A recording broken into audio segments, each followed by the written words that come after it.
What happens after the debate and the decision on whether to strike is certain to have a ripple effect throughout here, the United States, as well as abroad. Ivan Eland is a senior fellow and director of the Center on Peace and Liberty at the Independent Institute.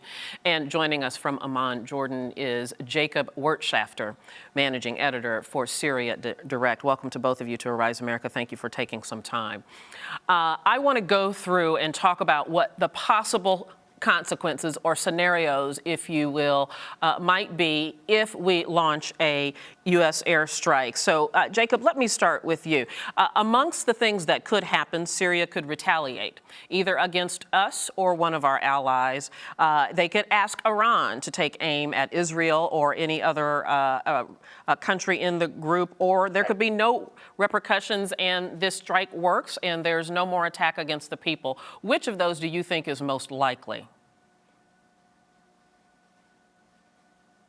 Well, what I think is most likely is that this regime is going to retaliate against the same people it's been retaliating all along, which is the majority of the population of Syria that has opposed them since the beginning of its peaceful revolution and now the armed conflict. I mean, we saw signs yesterday that they're still pretty active out there doing things that under normal circumstances, if a government did to its own citizens, we'd ask questions about, for instance, the bombing of dropping barrel bombs onto the dam, Lake Assad's dam in north of Syria today. So, I think the expert you had on earlier talked about the fact that Israel can defend itself. I think Jordan is fairly secure in this situation. The question that we're hearing from Syrians are Syrians going to be secure from their own government's activities once there's some kind of punitive measure against the chemical weapons installations and the infrastructure that supports it?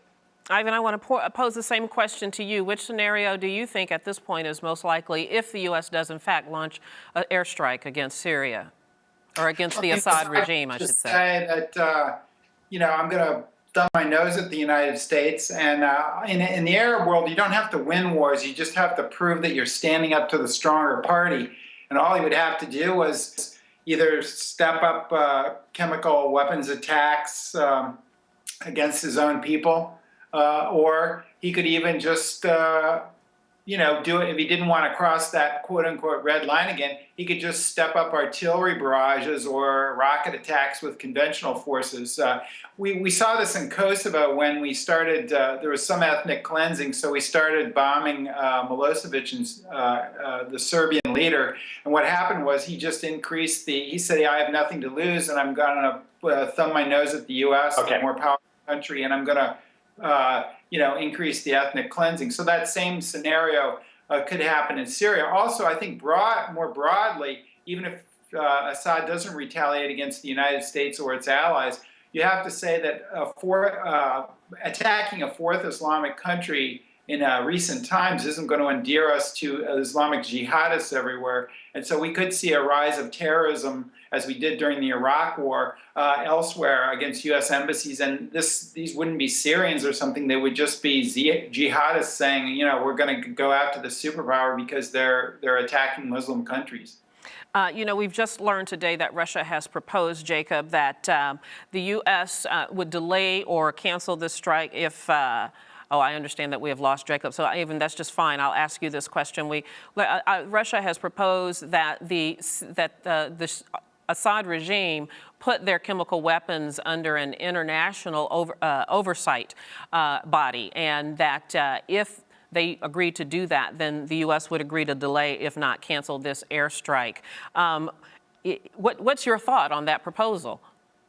I think it's a great proposal, and I hope the Syrian government does it. I think Russia knows that chemical weapons aren't really critical to Assad's maintaining some sort of power in some part of Syria. And whoever did this was an idiot in Syria, because it's got the attention of the superpower and really backed Obama into a corner. In fact, Obama kind of backed himself into the corner with the red line comment. But anyway, that's the situation. And I think this would help somewhat. It would help the U.S. get out of taking a strike, which is liable to be really counterproductive. And it would probably help the Russian and the U.S. work together to ease their own tense relationship. So I think it would be a great thing if Syria agreed to do that. And going back to the specter of a U.S. military strike, some have said that if the U.S. does not do anything, that emboldens the Assad regime, maybe even emboldens Iran in their desire to develop a nuclear weapon, emboldens Hezbollah in their cause. Others say that if we do strike, that emboldens these said parties. Which one does the greater harm, if you will, to rile our enemies and increase the chance of retaliation? Well, we're always going off this Munich 1938 template where Chamberlain didn't do anything against Hitler right away, and he really couldn't at the time. And this made Hitler more aggressive, supposedly, or whatever. But that's not the case.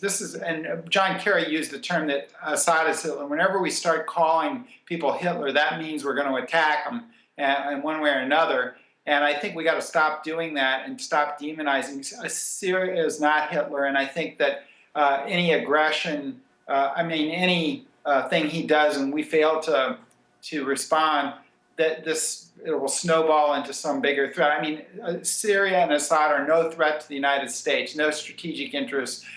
They're a threat to Israel, maybe in some relation, but I think the Israelis are somewhat happy that they're occupied with their civil war.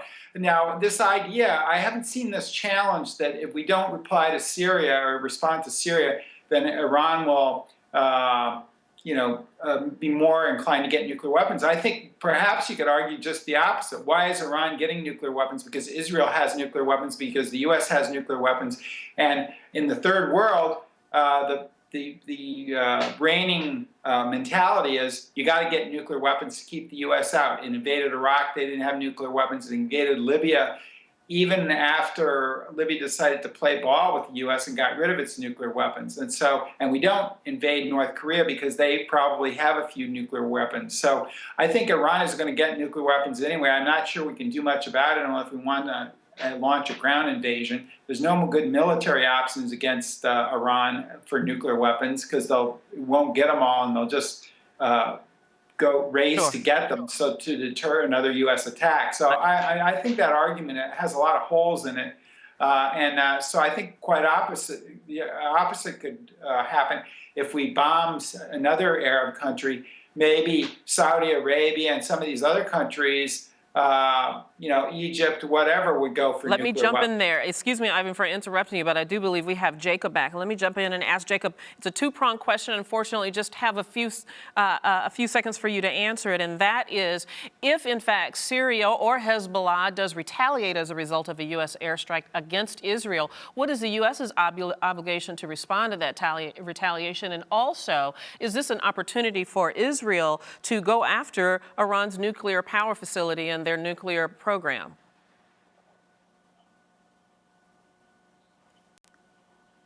Can you hear me, Jacob? I think Israel has I the guess we capability have. to handle its own. I can hear you. I think Israel. I'm so sorry, Jacob. I really do want to hear what you have to say, but we're having difficulty with your line. In the last couple of minutes, or in the last couple of seconds, literally, Ivan, where are we best served? Where is the U.S. interest best served? By doing nothing, as we've done up to this point, or taking this military strike? 10 seconds. It's very tempting to get into it. I think we can easily get sucked into it, and escalate the war, and it's going to be another Iraq or Afghanistan. Don't do it, because the long-term consequences are really bad. We have to stop there. Ivan, Eland, thank you. We also say thank you to Jacob Wirtschafter. Thank you for joining us. See you tomorrow. Bye-bye.